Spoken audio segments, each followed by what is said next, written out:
Meus amores, vamos começar? Vamos trabalhar, porque já se passaram aí 5 minutos e o tempo é curtíssimo para o tanto que a gente tem para falar, tá? Bom, primeira coisa aí, um bom retorno a todos nós, né? Quero entender que nós estávamos de recesso e, óbvio, eu não sei vocês, mas a impressão que eu tenho é que nós tivemos apenas uma semana de férias, né? Não passou rápido, literalmente voou, né?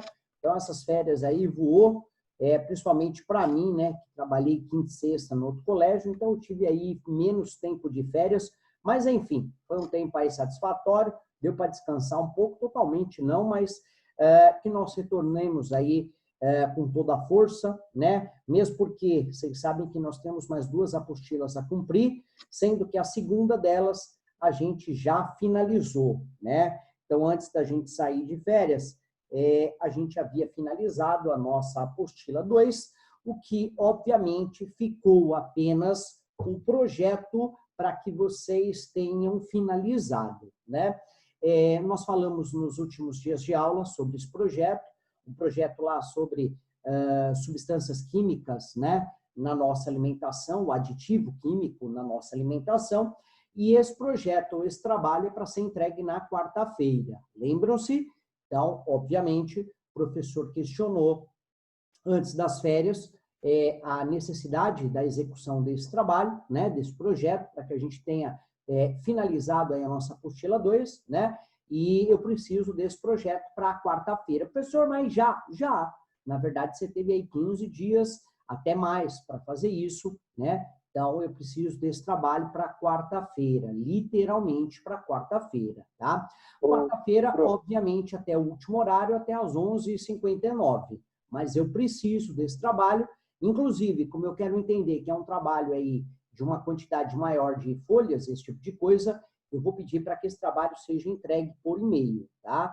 Então, não vai ser entregue via WhatsApp, esse trabalho vai ser entregue via e-mail, e vai compor aí, claro, a primeira aí nota de trabalho de vocês, né? Vocês sabem que antes das férias o professor teve que gerar uma primeira nota de trabalho para vocês, inclusive alguns alunos aí eu ainda corri atrás, né? Falei, ó, você está me devendo tal coisa, está me faltando esse, aquele outro, e aí eu consegui aí com que a grande quantidade dos alunos me entregassem aí, não vou dizer a totalidade, mas a grande maioria dos exercícios, né? Inclusive, desta sala, eu tenho bastante quantidade de alunos que me entregaram todas as atividades, o que eu fico aí bastante contente, e obviamente, né, isso não é só para mim, isso é para vocês também, né? Porque é óbvio que vai compor uma nota de trabalho de vocês, tá? Então, essa primeira nota de trabalho aí do nosso retorno vai ser o nosso trabalho, o nosso projeto, tá? A gente pode até questionar algumas coisas referente aí a esse projeto, para que isso seja entregue na quarta-feira, impreterivelmente, tá? Então, vou precisar da entrega deste trabalho na quarta-feira, obviamente até o último horário, tá? A gente começa hoje a nossa apostila 3. Pô, professor, mas a gente nem recebeu ainda. Verdade, concordo com vocês, mas eu não vou perder tempo. O que a gente vai começar essa nossa apostila 3. Para os alunos que perceberam, eu já coloquei um material bem interessante lá no grupo da nossa sala sobre classificação biológica. O que a gente, graças a Deus, meus amados, deixamos de trabalhar com as plantas e vamos trabalhar com o reino animalia, vamos trabalhar com zoologia. O que a gente vai estudar é essa denominação, essas características de todos esses organismos. Então, a gente começa inicialmente com essa classificação biológica, né? O que é classificação, a gente vai ver um pouquinho de nomenclatura científica, a gente vai retomar, né, o estudo lá dos 5 reinos, para a gente entender a caracterização desses caras, e aí, obviamente, a gente inicia com o nosso reino animalia, com uma parte da biologia que é chamada de zoologia, dos quais essa zoologia é um dos conteúdos ou uma das características biológicas que mais caem no vestibular. Por quê? Porque a gente vai estudar, na verdade, uma grande quantidade de organismos, vamos ver o que evolui de um para outro, vamos ver o que melhora, né? Como nós estudamos as plantas. Só que as plantas, nós tínhamos 4 denominações apenas. Eram as briófitas, as pteridófitas, as gimnospermas e as angiospermas. Acabou. Então, e aí nós estudamos outras características sobre esses organismos. Então, classificações, hormônios, movimentações, anexos, morfologia, tipos de raiz, de caule, de folha, dentre outras características, né? Então, isso referente aí ao reino animal. Agora, ao reino vegetal, perdão, ao reino plantário.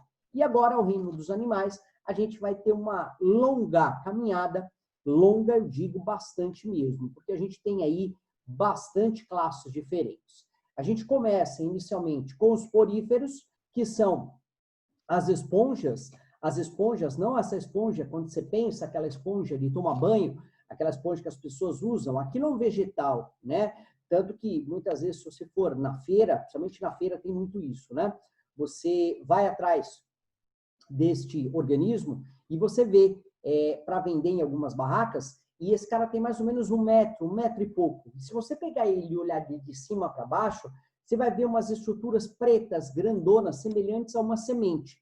Semelhante não, é uma semente, tá? Então, aquela esponja vegetal, o próprio nome já diz, esponja vegetal, né? Ela não é um animal. Ué, mas você falou que tem esponja animal. Tem a esponja marinha. Ai, Bob Esponja? Não, gente, esquece isso, tá? Então, obviamente, os organismos que estão dentro da água são considerados os primeiros animais. Falou, tá louco, professor? Literalmente. Esses caras, eles nem sistema têm, não têm tecido. Na verdade, são organismos muito mega, hiper simples. Eles só têm células especiais, que a gente vai estudar quais são e por aí afora, tá? Depois, a gente vai estudar os quinidários ou selenterados, que aí caracteriza-se, por exemplo, na água-viva, né? Na anêmona, aonde mora o Nemo lá, né? Onde outro peixe encosta nele e acaba morrendo por uma toxina que ele libera. O único peixe que não tem sensibilidade a isso é o denominado aí, em nome popular, peixe-palhaço, né? Que seria aí o Nemo.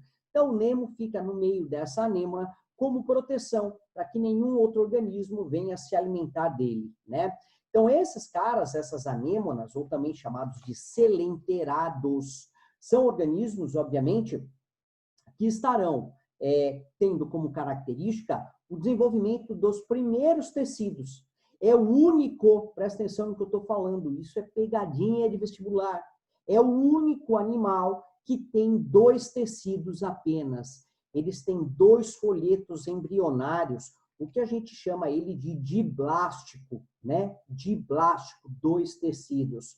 Um fora, chamado ectoderme ou epiderme, e um dentro, chamado endoderme, tá? Ele não tem o terceiro tecido que nós temos, que é a mesoderme.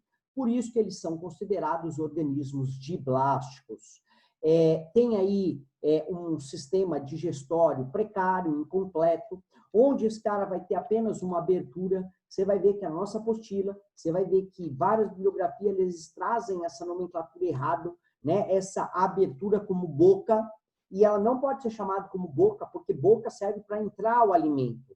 E aí você pode até questionar, falar, poxa, professor, mas de repente eu tenho uma ânsia de vômito e eu vomito. Legal, você coloca as coisas para fora, então está saindo pela boca, show, mas isso não é um caso normal. Por que está saindo? Porque algo de errado está acontecendo. Você comeu alguma coisa estragada ou alguma coisa que não fez bem. E ele vai sair pelo trajeto mais perto, mais rápido, que é pela boca.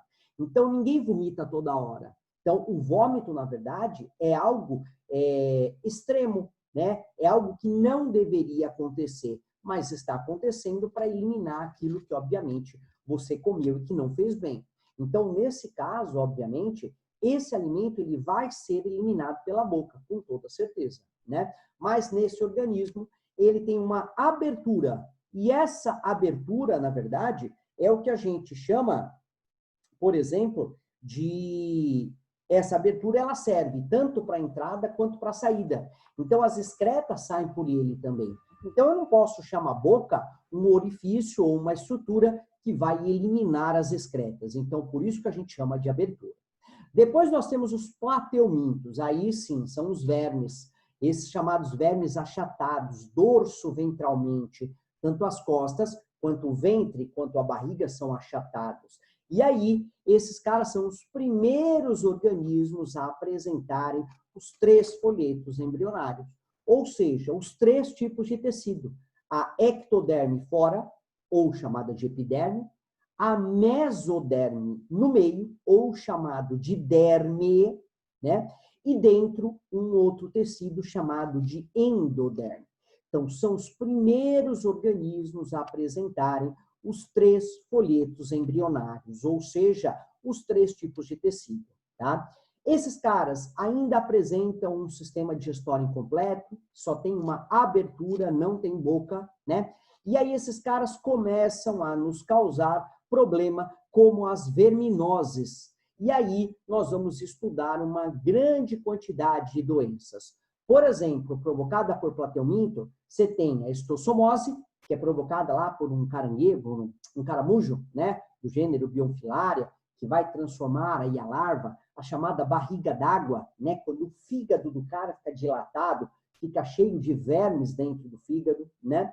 Nós temos as tênias, tanto do porco quanto da vaca, chamada de tênia solium ou tênia saginata, né? E nós temos ainda o que a gente chama de cisticercose, quando nós fazemos o papel do porco ou do boi.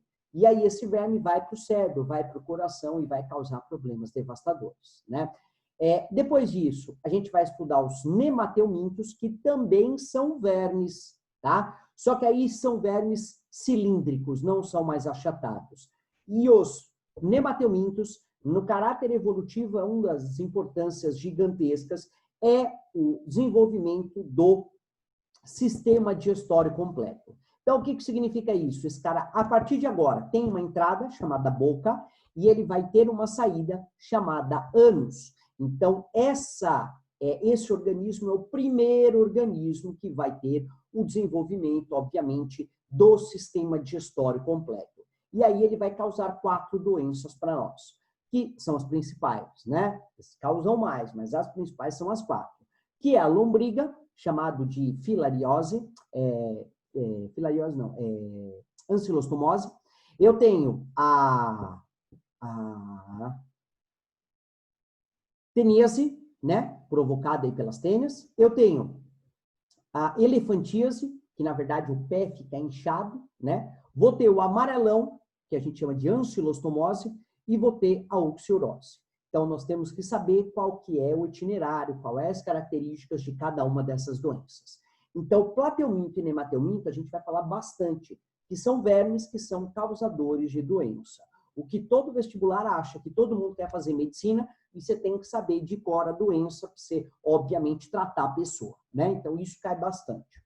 Depois disso, a gente também vai ver, obviamente, os moluscos, e aí se enquadra a lula, se enquadra o polvo, se enquadra aí os mexilhões, a vongole, a lesma, o caramujo, o caracol. Nós vamos ver características desses caras, onde eles estão em todos os ambientes, terrestre, terra úmida ou aquático, no caso aí, obviamente, do polvo e da lula, né? Inclusive, esses 2 organismos, eles vão apresentar uma estrutura que vai cortar a carne. Por exemplo, o polvo é carnívoro, né? Então, ele corta a carne, o que a gente chama aí de rádula, né? Que vai ter aí um desenvolvimento. Alguns organismos têm células que a gente chama de cromatófagos. Por exemplo, o polvo, ele solta uma tinta no ambiente, o que fica turvo, fica azulado, o que ele consegue, ou muitas vezes ele tenta, né? Sair dos seus predadores, não vai virar rango de ninguém, né? Então, ele vai sair aí por aí afora, né? Depois disso, a gente vai ter os anelídeos, que aí entra a minhoca, entra lá o minhocuçu, que é uma espécie de minhoca maior, entra a sanguessuga e entra um organismo, na verdade, um anelídeo aquático chamado nerei, tá? Obviamente com as suas características. A gente vai ver, por exemplo, as características da minhoca. Por que a minhoca é bom para nós, né? Então, a minhoca vai fazer a aeração do solo, vai servir como fonte de alimentação, vai nos dar o humus, né? Que são aí as fezes da minhoca, que vai adubar a terra, dentre outras características. Depois disso, a gente vai ver a quantidade maior de organismos, né? Em número que são os artrópodes, né? E aí dos artrópodes a gente tem a classe insecta, a gente tem os aracnídeos, nós temos os crustáceos, o xilópoda e o diplópoda. Então nós vamos ver neste dia uma tabela gigantesca e nós iremos preencher essa tabela com as características afins de cada um desses organismos, né? Se a gente mencionar em quantidade de organismos, é óbvio que os artrópodes são a quantidade de organismos que maior, vamos dizer assim, descendentes temos, né? Então, se a gente parar para pensar, 40% de todos os organismos vivos são artrópodes. Eu disse todos, bactérias, protozoários, algas, fungos, plantas e animais, os artrópodes são os organismos que mais se encontram, porque eles têm uma facilidade muito grande de se reproduzir. Na verdade, ocorre a reprodução muito rápida, uma reprodução externa, por isso a grande quantidade de organismos, né? Mesmo porque esses organismos não têm aí aquele chamado amor parental. Então, eles colocam as suas células sexuais na água, ocorre a fecundação e cada organismo cuida de si próprio. Então, não tem aquele amor parental, aquela situação em que nós, obviamente, seres humanos e mamíferos, nós temos, né? Depois disso, a gente vai ver os equinodermos, que aí se refere à estrela do mar, a lírio do mar, a serpente do mar, o ouriço do mar e a bolacha da praia. É o único organismo que é da praia. Todos os outros são, obviamente, do mar. E todos esses organismos destinados, desde o porífero até os equinodermos, são invertebrados. O que significa isso? Não apresentam ossos. Apresentam, sim, em alguns casos, uma estrutura calcária, como a estrela do mar, como outros organismos, mas não apresentam a notocorda, ou seja, a coluna vertebral. E aí depois a gente vai estudar muito detalhadamente os cordados, que aí sim apresentam a coluna vertebral, e aí são características, obviamente, de organismos mais desenvolvidos. E aí a gente vai começar a estudar os peixes, né, que tem ainda uma transição, né? Existe um peixe, por exemplo, denominado de condricte, que são os peixes que têm esqueleto cartilaginoso. Por exemplo, o cação, né, que a gente fala que é o peixe, para quem gosta de peixe, mas tem preguiça de escolher a espinha, tirar a espinha, a gente fala que é o peixe de vagabundo, né, de preguiçoso, né? Por quê? Porque ele tem uma cartilagem, não é espinha. É uma cartilagem no centro do seu corpo e não tem mais cartilagem ao redor, tá? Diferente, por exemplo, um osteíte, um peixe ósseo, por exemplo, uma tilápia, onde você, no meio da carne, estará inserido lá partes da coluna, que na verdade são os espinhos, né? Então, isso, na verdade, é uma proteção para esse organismo, né? Então, a partir dos peixes, eu já tenho a coluna vertebral. Nós vamos estudar os anfíbios, que obviamente se refere aí ao sapo, a perereca, a rã, a salamandra, né? Organismos que a gente denomina uma dupla vida. O que é isso, professor? O cara morre e nasce de novo? Não. Na verdade, o que acontece? O organismo, ele está inserido em dois ambientes ao mesmo tempo. Ele está inserido na água, quando ele é girino, tem respiração branquial, e ele está fora da água quando ele é adulto, onde ele respira pela pele, que é o que a gente chama de respiração cutânea, que não é pelo local onde você está pensando, né? Mas ele respira pela pele, e a gente vai ter ainda a denominação da respiração pulmonar. Então, sapo, rã, salamandra tem pulmão, então respira pelos dois casos. Necessita dos dois tipos de respiração, não pode ser uma só, tá? Então, por exemplo, se você colocar uma fita adesiva na narina de um sapo, ele vai ficar vivo por um curto prazo de tempo, mas depois ele vai morrer. Ué, professor, mas ele não respira pela pele? E não respira pelo pulmão? Respira. Então, ele respira só pela pele. Não, a respiração pela pele é insuficiente como a única forma de respiratória. Então, ele precisa somar a respiração pulmonar com a respiração cutânea pela pele. E aí sim, ele vai ter uma respiração completa. Então, não pode ser uma das duas apenas. Eu necessito das duas, tá? Depois, a gente vai estudar os répteis, e aí a gente se tem a maior denominação ou a maior característica evolutiva. Por quê? Porque esse cara, a partir de agora, ele sai da água. Ele não está mais na água, né? E aí, saindo da água, obviamente, ele vai poder se reproduzir fora da água, o que a gente chama de reprodução sexuada, mas agora de fecundação interna. Então, são os répteis os primeiros organismos que vão ter relação sexual interna. Então, o ato sexual acontece nos répteis. Então, crocodilo, jacaré, o alligator, você tem o gavial, você tem jabuti, tartaruga, você tem o cágado, você tem as serpentes, você tem as cobras, você tem os lagartos. Todos esses caras se reproduzem por reprodução sexuada, onde ocorre o ato sexual. Depois disso, você tem as aves, que também foi um marco evolutivo gigantesco, porque são organismos adaptados ao voo, então tem a possibilidade de voar. É claro que não são todos eles. Por exemplo, o pinguim não voa, mesmo porque a asa dele, a membro superior, não é transformado em asa, mas sim em nadadeira, para que ele possa nadar, né, o meio aquático. A ema, o avestruz, tem asa, mas não é para voar. A galinha não voa, não voa. Ela está num lugar alto, se ela quer planar, pular, ela pula, mas ela não voa, tá? Então, a galinha não voa. Então, obviamente, são organismos adaptados ao voo. Ele tem aí uma parte no peito que parece um triângulo, que a gente chama de quilha, para melhorar a aerodinâmica, né? Você tem, por exemplo, ossos oco, chamado ossos pneumáticos, né? Onde armazenam ar. Você vai ter lá sacos aéreos que vai ajudar a respiração desse cara, né? Para que quando a ave está voando, ela vai gastar uma grande taxa de oxigênio. Nesses sacos aéreos você tem, vamos dizer assim, um acúmulo extra de gás oxigênio, dentre outras características, tá? E por último, claro, onde nos enquadra, estão relacionados os mamíferos, que aí são os organismos, obviamente, mais desenvolvidos. Sistema nervoso mais desenvolvido, a presença de pelos, a presença de glândula mamária nas fêmeas, pela necessidade do embrião, do feto aí, da criança, ou do filhote mamar, né? Sabemos que nesse caso a gente tem sim o amor parental, claro que não é para sempre, é um certo curto prazo de tempo, né? Geralmente quando a fêmea, uma cadela, por exemplo, dá os seus filhotinhos, se você é da família, ela até permite você mexer, mas ela fica meio de rabiolho, ela não gosta muito não, mas ela permite você mexer nos filhotes. Vê outra pessoa que não é da família, vê se ela consegue colocar a mão nos cachorrinhos.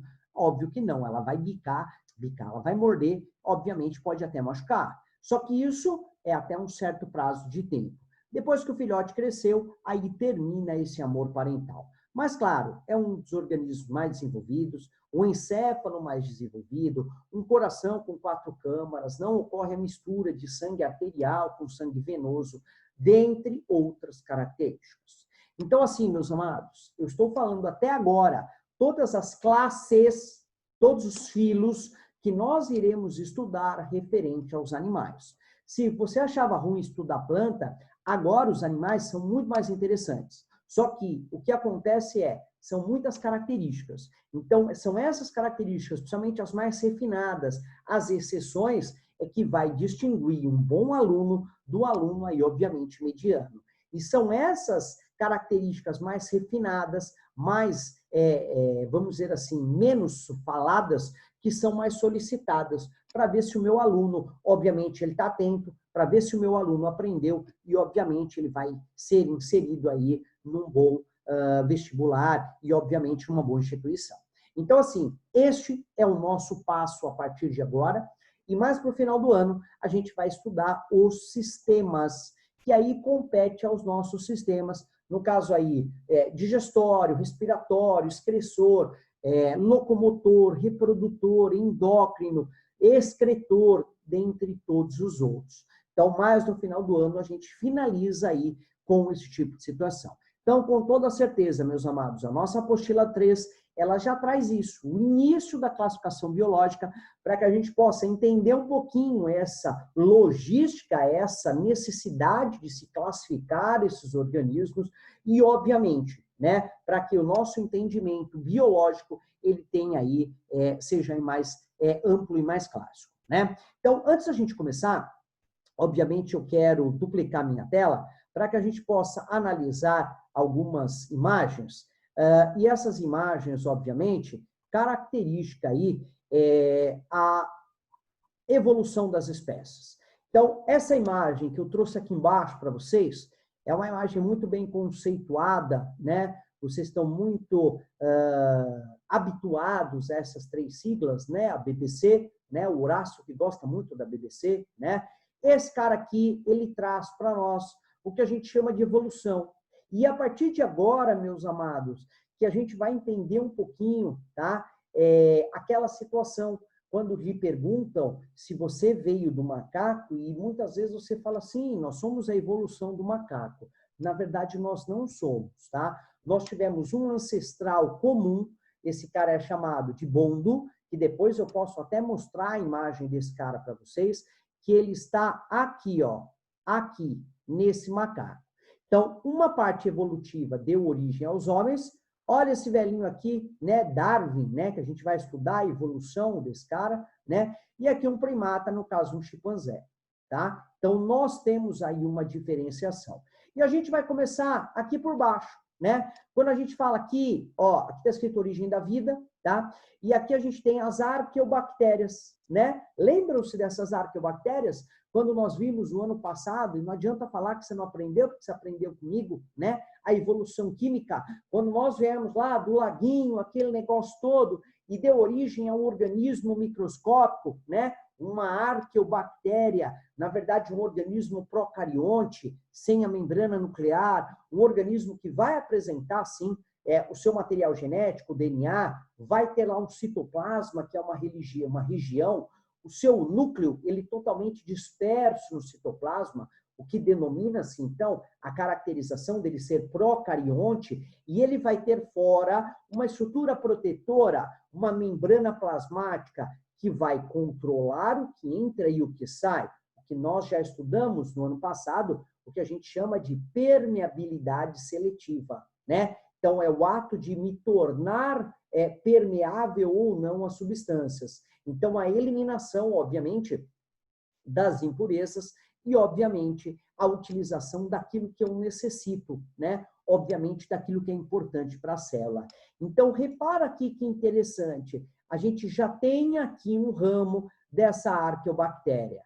Aqui nós temos as eubactérias, que são bactérias, obviamente, mais desenvolvidas, são bactérias agora que conseguem fazer o seu próprio alimento.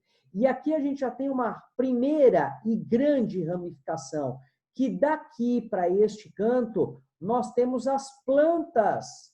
Olha que coisa engraçada, eu tenho aqui as plantas primitivas, as algas vermelhas, olha as plantas terrestres, olha aqui a briota, aquele organismo que se reproduzia por esporos, né? Nós temos aqui, obviamente, olha aqui as plantas com sementes, né? Então, nós temos aqui a samambaia, a gente tem aqui a araucária, e aqui nós temos as angiospermas. Olha lá, a planta com flor, né? Então, repara que houve uma caracterização.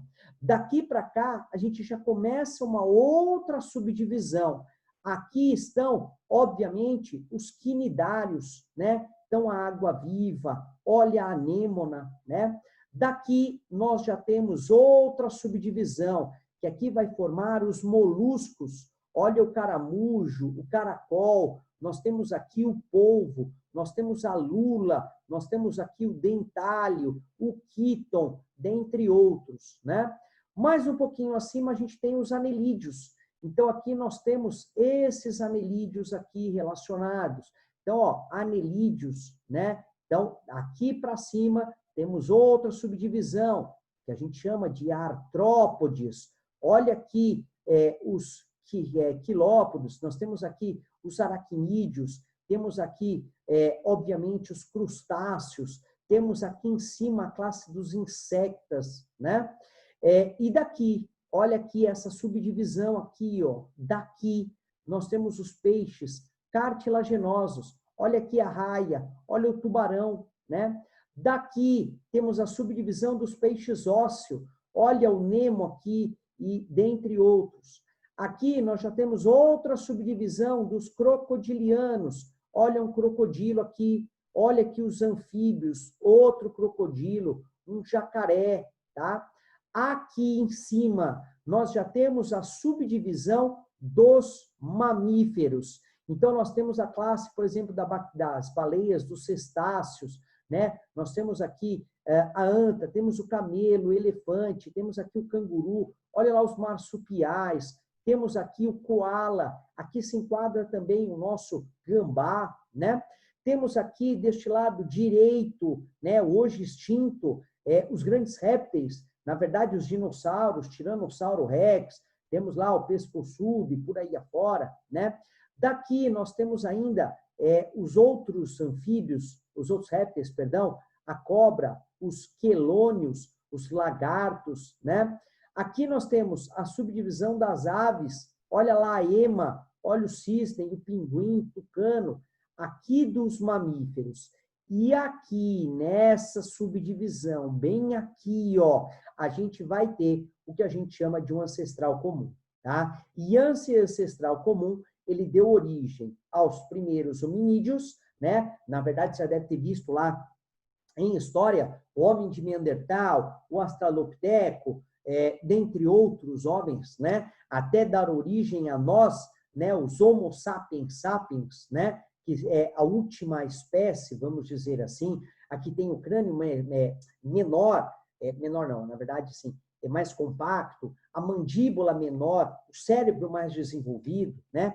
E aqui nós temos os primatas, nesse caso representando aqui o chimpanzé, tá? Então, nós tivemos aqui, nessa região, bem aqui, um ancestral comum, tá? E esse ancestral comum, obviamente, ele deu origem aos primatas e, para nós, aos hominídeos, tá? Então, repara que esse trabalho, um trabalho muito bem feito, na verdade, denominado aí a árvore da vida, né? E aqui relacionado aí à característica evolutiva, tá? Aqui nós temos os 5 reinos, aqui também nós temos os 5 reinos. Aqui nesse quadro a gente vai estudar um pouquinho de classificação biológica, né? As classes taxonômicas, o que nós faremos aqui também. E aqui está relacionado aos 5 reinos, tá? E aí toda a parte teórica referente aí à classificação dos seres vivos, que é o que a gente vai começar nesse texto na data, obviamente, de amanhã. Então, amanhã a gente começa a estudar literalmente essas classificações biológicas, para que na quarta-feira, obviamente, a gente possa estudar com toda certeza aí os 5 reinos novamente. Beleza? Tranquilo? Então, galera, só revisando, nós vamos começar, então, a estudar a zoologia. Começamos com a classificação biológica, tá? Ah, professor, mas a gente não tem a apostila ainda. Fica tranquilo, trago o material para vocês.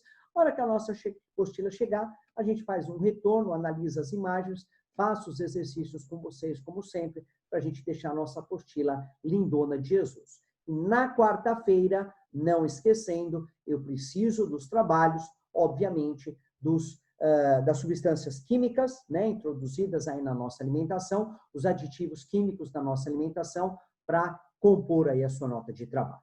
Beleza, meus amores? Quem quer fazer alguma pergunta? Tranquilo? Suave? Sem problemas? Então, maravilha. Não havendo dúvidas, a gente finaliza a aula por aqui, tá? Amanhã, cedinho, a gente já começa a classificação biológica e não esqueça, por gentileza, o meu trabalho para quarta-feira. Fiquem com Deus. Até amanhã.